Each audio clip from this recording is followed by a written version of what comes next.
ಹಾಗೆ ಎಲ್ರಿಗೂ ನಮಸ್ಕಾರ. ಸೊ ಬಿಗ್ ಬಾಸ್ನ ಇವತ್ತಿನ ಎಪಿಸೋಡ್ನ ಎರಡನೇ ಪ್ರೋಮೋ ಅಪ್ಲೋಡ್ ಆಗಿದೆ ಆ್ಯಂಡ್ ಈ ಒಂದು ಪ್ರೋಮೋದಲ್ಲಿ ಟಾಸ್ಕ್ ನಡೀತಾ ಇದೆ. ಸೊ ಇದು ಸೀಸನ್ 10ನಲ್ಲಿ ಸಿಕ್ಕಾಪಟ್ಟೆ ಸೌಂಡ್ ಮಾಡಿದಂತಹ ಒಂದು ಟಾಸ್ಕು. ಸೊ ನೀರನ್ನು ಕಲೆಕ್ಟ್ ಮಾಡ್ಕೊಳ್ಳುವಂಥದ್ದು. ಸೊ ಇಬ್ಬರು ಒಂದು ಜೋಡಿಗಳು, ಸೊ ಒಂದೊಂದು ತಂಡದಿಂದ. ಸೊ ಇಲ್ಲಿ ಎರಡು ಟೀಮ್ಗಳನ್ನಾಗಿ ಮಾಡಿದ್ದಾರೆ. ಸೊ ಒಂದು ಟೀಮಲ್ಲಿ ತ್ರಿವಿಕ್ರಮ್, ಹನುಮಂತ, ಭವ್ಯ ಆ್ಯಂಡ್ ಮೋಕ್ಷಿತ್ ಅವರು, ಆ್ಯಂಡ್ ಇನ್ನೂ ಒಂದು ಟೀಮಲ್ಲಿ ಮಂಜು, ಗೌತಮಿ, ಧನರಾಜ್ ಆ್ಯಂಡ್ ಚೈತ್ರ ಅವರು. ಸೊ ಎರಡು ಟೀಮ್ಗಳಾಗಿ ಸೊ ವಿಂಗಡಣೆ ಆಗಿದೆ. ಆ್ಯಂಡ್ ಉಸ್ತುವಾರಿಯಾಗಿ ನಮ್ಮ ಕ್ಯಾಪ್ಟನ್ ರಜತ್ ಅವರು ಇರ್ತಾರೆ. ಆ್ಯಂಡ್ ನನಗೆ ಒಂದು ಅರ್ಥ ಆಗ್ತಿಲ್ಲ, ಈ ತ್ರಿವಿಕ್ರಮು, ಭವ್ಯ ಆ್ಯಂಡ್ ಮಂಜು, ಗೌತಮಿ ಇವರಿಬ್ಬರಿಗೂ ಬೇರೆ ಬೇರೆ ಅಪೋಸಿಟ್ ತಂಡದಲ್ಲಿ ಆಡೋಕೆ ಆಗೋದಿಲ್ವಾ ಅಂತ. ಸೊ ಒಂದು ಅರ್ಥ ಆಗಲ್ಲಪ್ಪ. ಯಾವಾಗ ನೋಡಿದ್ರು ಇಬ್ಬರು ಈ ಒಂದು ಎರಡು ಜೋಡಿಗಳಿದ್ದಾವೆ. ಸೊ ಒಂದೇ ತಂಡದಲ್ಲಿ ಇವರಿಬ್ಬರಿಬ್ಬರು ಇರ್ತಾರೆ. ಸೊ ಅದು ಒಂದು ರೀತಿಯಲ್ಲಿ ಇನ್ನೂ ಇಷ್ಟೆಲ್ಲ ಮಾತಾಡಿದ್ರು ಕೂಡ ಸೊ ಇನ್ನೂ ಬುದ್ಧಿ ಬಂದಿಲ್ಲ ಅಂತ ಗೊತ್ತಾಗುತ್ತೆ. ಅಟ್ಲೀಸ್ಟ್ ಅದು ಅಪೋಸಿಟ್ ಆಡೋಣ ಅಂತ ಆದ್ರೂ ಆಡಬೇಕು ತಾನೆ. ಸೊ ಏನು ಅಂತ ಅರ್ಥ ಆಗಲ್ಲ ನನಗೆ. ಆ್ಯಂಡ್ ಇದ್ರ ಜೊತೆಗೆ ಟಾಸ್ಕ್ ಶುರು ಆಗುತ್ತೆ. ಶುರು ಆಗಿದಾಗೆ ಒಂದು ತಂಡದಿಂದ ಒಂದು ಜೋಡಿ, ಇನ್ನೊಂದು ತಂಡದಿಂದ ಇನ್ನೊಂದು ಜೋಡಿ ಬಂದು ಸೊ ಅಲ್ಲಿ ನೀರನ್ನು ಕಲೆಕ್ಟ್ ಮಾಡ್ಕೊಬೇಕಾಗತ್ತೆ. ಆ್ಯಂಡ್ ಅಲ್ಲಿ ಯಾವುದೇ ರೀತಿಯಲ್ಲಿ ಕೈ ಯೂಸ್ ಮಾಡೋ ಹಾಗಿಲ್ಲ, ಕಾಲು ಯೂಸ್ ಮಾಡೋ ಹಾಗಿಲ್ಲ. ಓನ್ಲಿ ತಮ್ಮ ಒಂದು ಹಿಂಬದಿ ಅಂದರೆ ಬೆನ್ನಿನಿಂದನೇ ಅಥವಾ ಏನು ಬ್ಯಾಕ್ ಸೈಡ್ ಇರುತ್ತೆ ಸೊ ಅಲ್ಲಿಂದನೇ ಆ ಒಂದು ಬಲೂನ್ಗಳನ್ನು ಒಡೆದು ಸೊ ನೀರನ್ನು ಕಲೆಕ್ಟ್ ಮಾಡ್ಕೊಬೇಕಾಗತ್ತೆ. ಆ್ಯಂಡ್ ಬೇರೆ ರೀತಿಯ ಯಾವುದೇ ಒಂದು ಕೈ ಕಾಲು ಯೂಸ್ ಮಾಡಿ ಆ ಒಂದು ಬಲೂನಲ್ಲಿರುವಂಥ ನೀರನ್ನು ಕಲೆಕ್ಟ್ ಮಾಡ್ಕೊಳ್ಳೋ ಆಗಿಲ್ಲ. ಕಲೆಕ್ಟ್ ಮಾಡ್ಕೊಂಡ್ರೆ ಸೊ ಅದನ್ನು ಫೌಲ್ ಅಂತ ಉಸ್ತುವಾರಿಗಳು ಕೊಡಬೇಕಾಗತ್ತೆ. ಆ್ಯಂಡ್ ಅದೇ ರೀತಿಯಲ್ಲಿ ಅಲ್ಲಿ ಜೋಡಿಗಳು, ಸೊ ಒಂದು ತಂಡದಿಂದ Trivikram, Hanumantha and Manju, Gauthami and Bhavya, Mokshitha and Dhanraj, Chaitra. So ಈ ರೀತಿಯಾಗಿ ಒಂದು ಸೊಂಟಕ್ಕೆ ಒಂದು ಹಗ್ಗನ ಕಟ್ಕೊಂಡು ಜೋಡಿಗಳಾಗಿ ವಿಂಗಡಣೆ ಆಗಿದ್ದಾರೆ ಅಂತಲೇ ಹೇಳ್ಬೋದು. ಸೊ ಅಲ್ಲಿ ಫಸ್ಟು ಬಂದಿರೋಂಗೆ ಪ್ರೋಮೋದಲ್ಲಿ ನೋಡಿರೋ ಪ್ರಕಾರ ತ್ರಿವಿಕ್ರಮ್, ಹನುಮಂತ ಒಂದು ತಂಡದಿಂದ ಬರ್ತಾರೆ. ಸೊ ಇನ್ನೊಂದು ತಂಡದಿಂದ ಮಂಜು ಮತ್ತು ಗೌತಮಿ ಬಂದು ನೀರು ಕಲೆಕ್ಟ್ ಮಾಡ್ಕೊತಾರೆ. ಸೊ ಇವರು ಒಂದು ತಂಡದಿಂದ ಇನ್ನೊಂದು ತಂಡದಿಂದ ಒಟ್ಟಿನಲ್ಲಿ ಜೋಡಿಗಳಾಗಿ ಬರ್ತಾರೆ.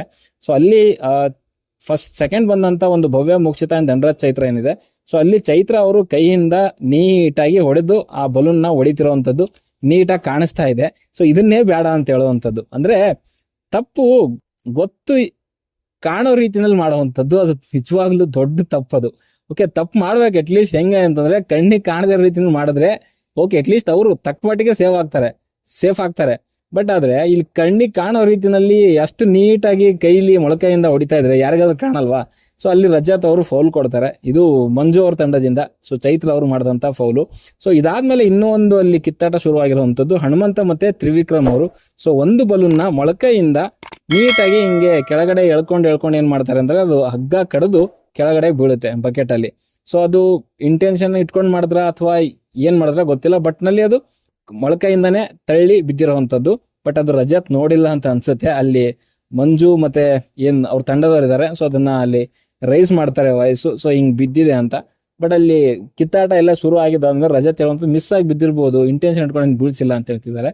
ಬಟ್ ಏನಾದರೂ ಅವ್ರು ನೋಡಿದ್ರೆ ಅದೇ ಟೈಮಲ್ಲಿ ಸೊ ಮಿಸ್ ಆಗಿ ಬಿತ್ತೋ ಅಥವಾ ಇಂಟೆನ್ಷನ್ ಇಲ್ಲದೆ ಬಿತ್ತೋ ಅಥವಾ ಬೇಕು ಅಂತ ಬೀಳಿಸಿದ್ರೋ ಏನು ಮ್ಯಾಟ್ರ್ ಅಲ್ಲ.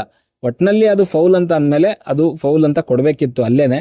ಸೊ ಇದು ಟಾಸ್ಕ್ ಎಲ್ಲ ಆಗಿದ್ದಾದ್ಮೇಲೆ ಅಥವಾ ಆ ಒಂದು ಏನು ಫಸ್ಟ್ ರೌಂಡು ಸೆಕೆಂಡ್ ರೌಂಡ್ ಆಗಿದ್ದಾದ್ಮೇಲೆ ಸೊ ಅದ್ರ ಬಗ್ಗೆ ಚರ್ಚೆ ಮಾಡಿ ಏನು ಉಪಯೋಗ ಇಲ್ಲ ಅಂತ ನನಗನ್ಸುತ್ತೆ. ಸೊ ಫೌಲ್ ಅಂತಂದ್ರೆ ಫೌಲ್ ಅಷ್ಟೇನೆ, ಅದು ಇಂಟೆನ್ಷನ್ ಇಟ್ಕೊಂಡು ಕೆಳಗಡೆ ಬೀಳ್ಸಿದ್ರ ಏನು ಒಟ್ಟಿನಲ್ಲಿ ಕೈ ಟಚ್ ಆಯ್ತಾ ಅದು ಫೌಲೇನೆ. ಓಕೆ, ಸೊ ಅದನ್ನ ನಿರ್ಧಾರ ಮಾಡಬೇಕಾಗಿದ್ದು ಅದೇ ಟೈಮಲ್ಲೇ ಹೊರತು ಟಾಸ್ಕ್ ಮುಗಿದ ಮೇಲೆ ಅಲ್ಲ ಅಂತ ನನಗನ್ಸುತ್ತೆ. ಸೊ ಅದ್ರ ಮಧ್ಯೆ ಅಲ್ಲಿ ಕಿತ್ತಾಟಗಳು ಶುರು ಆಗಿದೆ, ಮಂಜು versus Rajat.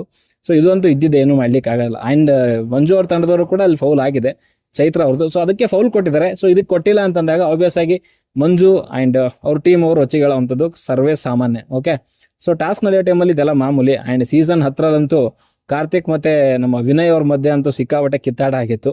So first ಕಾರ್ತಿಕ್ಗೆ Vinay ತಳ್ಳಿದ್ರು, ವಿನಯ್ಗೆ Karthik ತಳ್ಳಿದ್ದಕ್ಕೆ ಹೋಗಿ ಗೋಡೆಗೆಲ್ಲ ತಾಗಿ ಬಿದ್ದಿದ್ರು. ಸೊ ಈ ಥರ ಫಿಸಿಕಲ್ ಟಾಸ್ಕ್ ಎಲ್ಲ ಒಂದು ಸ್ವಲ್ಪ ಕಷ್ಟನೇ, ಕಿತ್ತಾಟಗಳು, ಜಗಳಗಳು ಇವೆಲ್ಲ ಇದ್ದಿದ್ದೇನೆ. ಸೊ ಅದನ್ನು ಸಾಲ್ವ್ ಮಾಡಿಕೊಂಡು ಸೊ ಆದಷ್ಟು ಕಡಿಮೆ ಮಾಡಿಕೊಂಡು ಆಡಿದ್ರೆ ಅವ್ರಿಗೆ ಒಳ್ಳೇದು ಅಂತ ಹೇಳಲಿಕ್ಕೆ ಇಷ್ಟಪಡ್ತೀನಿ. ಓಕೆ, ಸೊ ನಿಮ್ಗೇನು ಅನಿಸ್ತು ಅಂತ ಕಮೆಂಟ್ ಬಾಕ್ಸಲ್ಲಿ ತಿಳಿಸಿ. ಸೊ ನನಗೆ ಅನಿಸಿರೋದನ್ನ ವಿಡಿಯೋದಲ್ಲಿ ಹಂಚ್ಕೊಂಡಿದ್ರೆ ನಿಮ್ಮ ಅನಿಸಿಕೆ ಅಭಿಪ್ರಾಯಗಳು ಕೂಡ ಕಮೆಂಟ್ ಬಾಕ್ಸಲ್ಲಿ ತಿಳಿಸಿ ಅಂತ ಹೇಳ್ತಾ ಮುಂದಿನ ವಿಡಿಯೋದಲ್ಲಿ ಸಿಗೋವರೆಗೂ ಬಾಯ್.